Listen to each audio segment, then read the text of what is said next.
هناك أخطاء تقع عند كثير من الناس، وتجد أنهم يصفون الله بأوصاف لا تليق، منها ما نسمع عند البعض من الناس: الله يظلمك مثل ما ظلمتني، وهذا حرام، فلا ينسب الظلم إلى الله جل وعلا، فالله لا يظلم. والبعض من الناس يقول: الله يخون الخائن، وهذا حرام، فالخيانة ما تنسب إلى الله جل وعلا. كذلك البعض يقول: الله يغش من غش، حرام، فالغش لا ينسب إلى الله جل وعلا. كذلك نسمع البعض يقول: لعب الله فينا، وهذا حرام، فاللعب ما ينسب إلى الله جل وعلا. كذلك البعض يقول: الله ما يضرب بعصا، وهذا ما يليق، ولله الأسماء الحسنى فادعوه بها، فيتأدب العبد مع الله جل وعلا. يقول عليه الصلاة والسلام: رب كلمة يقولها المرء لا يلقي لها بالا تهوي به في جهنم 70 خريفا. كذلك البعض، وهذا من الأخطاء، تجد أنه يقول: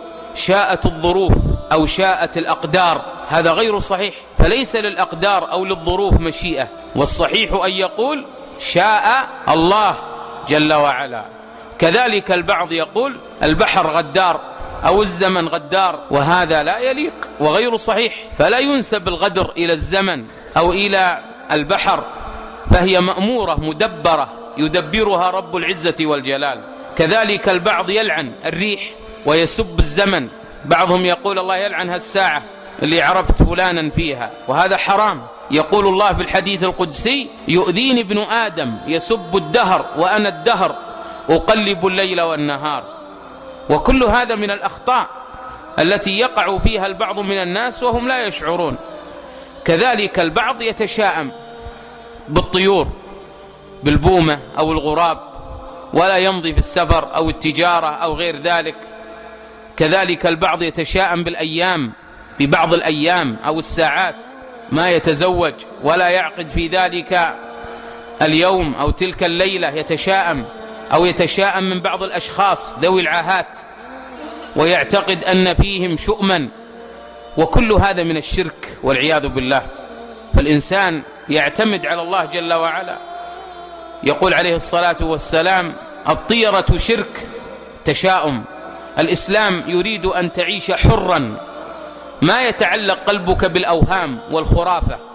الإسلام يريد أن تتحرر من رق الشياطين والأهواء والخرافة والوساوس والأوهام.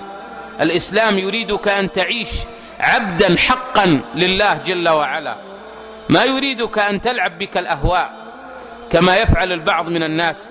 تجد أنه إذا أصيب بمرض يذهب إلى الكهنة والسحرة والمشعوذين والدجالين الذين يدعون قراءة الفنجال أو الجبين أو الكف، أو يسمى الرمال، أو يضرب الودع في الأرض ويخبر بأمور مغيبة أو مستقبلة، أو يقول: أعطني ملابس المريض، أو اذبح لغير القبلة.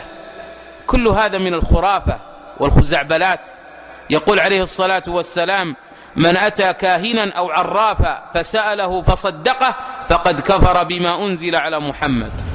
قل لا يعلم من في السماوات والأرض الغيب إلا الله وما يشعرون أيان يبعثون.